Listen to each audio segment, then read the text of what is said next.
ഓം നമോ നാരായണായ നമ. സ്വാമിയേ ശരണമയ്യപ്പ. നമസ്കാരം. എല്ലാ നല്ലവരായ പ്രേക്ഷകർക്കും തൃപ്പാദമഠം യൂട്യൂബ് ചാനലിൻ്റെ ഏറ്റവും പുതിയൊരു വീഡിയോയിലേക്ക് ഹാർദവമായ സ്വാഗതം. ആദ്യമായിട്ട് വീഡിയോ കാണുന്നവർ അല്ലെങ്കിൽ ആദ്യമായിട്ടാണ് ചാനൽ കാണുന്നവർ ചാനൽ സബ്സ്ക്രൈബ് ചെയ്യുകയും ബെൽ ബട്ടൺ ആൾ എന്നത് തിരഞ്ഞെടുക്കുകയും ചെയ്യുക. എന്നാൽ മാത്രമാണ് പുതിയ വീഡിയോകളുടെ നോട്ടിഫിക്കേഷനുകൾ നിങ്ങൾക്ക് മനസ്സിലാക്കുവാൻ സാധിക്കുകയുള്ളൂ. അത് പ്രത്യേകം ശ്രദ്ധിക്കുക. കൂടാതെ വീഡിയോ കാണുന്നവർ മുഴുവനായിട്ടും വീഡിയോ തീർത്തും കാണുവാൻ ശ്രമിക്കുക.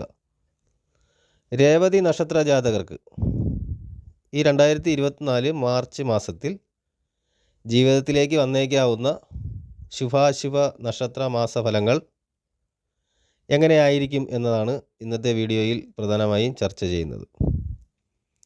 ബിസിനസ് പരമായും വ്യാപാര വിപണന മേഖലകളുമായൊക്കെ ബന്ധപ്പെട്ട് നിൽക്കുന്നവർക്കും പുരോഗതി ഉണ്ടാകുമെങ്കിലും വ്യാപാര വ്യവസായവുമായെല്ലാം പുരോഗതി വരും. എന്നാൽ ശരിയായ രീതിയിലുള്ള വരാനുള്ള അത്ര സാമ്പത്തിക നേട്ടം വരാതെ വരികയും അതിൽ കുറവുണ്ടായി വരുന്നതുമായിരിക്കും. പരീക്ഷകളുടെ മൂല്യനിർണ്ണയത്തിൽ പുനഃപരിശോധന ചെയ്യുന്നത് വഴി വിജയശതമാനം കൂടുന്നതാണ്. നറുക്കെടുപ്പുകളിൽ വിജയിക്കുവാൻ സാധിക്കുന്നതാണ്. ആരോപണങ്ങളെ തരണം ചെയ്യുവാൻ സാധിക്കുന്നതാണ്. ചിലവുകൾ നിയന്ത്രിക്കുവാൻ നിർബന്ധിതരാകും. എന്നാലും പരോപകാരം ചെയ്യാനുള്ള മനസ്ഥിതി ഉണ്ടാകും. അപ്പോൾ എന്താണ്, ധനവ്യയം നടത്തുമ്പോൾ ശ്രദ്ധിച്ച് ചെയ്യുക എന്നുള്ളത് ഓർമ്മയിൽ വയ്ക്കുക. നിലവിലെ തൊഴിൽ മണ്ഡലങ്ങൾ നവീകരിക്കുവാൻ സാധിക്കുന്നതാണ്. ധനപരമായ കൊടുക്കൽ വാങ്ങലുകൾ ശ്രദ്ധിക്കുക. ആവശ്യം വലുതാണെങ്കിൽ മാത്രം, അത്രയ്ക്കും ഇമ്പോർട്ടൻ്റ് ആയിട്ടുള്ള ആവശ്യങ്ങളാണെങ്കിൽ മാത്രം വായ്പകൾ എടുക്കുക എന്നതും ഓർമ്മയിൽ വയ്ക്കുക.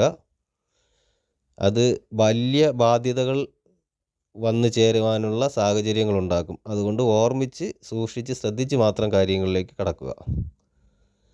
നല്ലവരായ അറിവുള്ള ആൾക്കാരെ സുഹൃത്തുക്കളായി തിരഞ്ഞെടുക്കുക. അതുവഴിയും ജീവിതത്തിൽ നല്ല രീതിയിൽ പുരോഗതികൾ ഉണ്ടാകും. വിദ്യാർത്ഥികൾ പഠനകാര്യങ്ങളിൽ കൂടുതൽ സമയം ചിലവഴിക്കേണ്ടതുണ്ട്. ആരോഗ്യകാര്യങ്ങളിൽ കുറച്ചുകൂടി ശ്രദ്ധ വേണ്ട സമയമാണ്.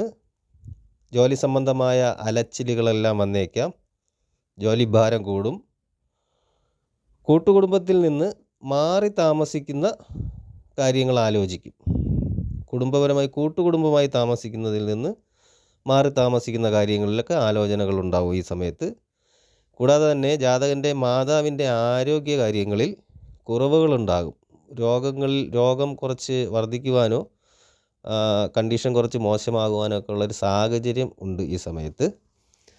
അപ്പോൾ ഈ വീഡിയോ ഉപയോഗപ്രദമാണെന്ന് തോന്നിയാൽ മറ്റുള്ളവർക്ക് കൂടി ഷെയർ ചെയ്ത് കൊടുക്കുകയും വീഡിയോ ലൈക്ക് ചെയ്യുകയും ചെയ്യുക. നിങ്ങളുടെ വിലയേറിയ അഭിപ്രായങ്ങളും നിർദ്ദേശങ്ങളും കമൻറ്റായി രേഖപ്പെടുത്തുക. എല്ലാ നല്ലവരായ പ്രേക്ഷകർക്കും ശുഭദിനം നേരുന്നു. നന്ദി, നമസ്കാരം.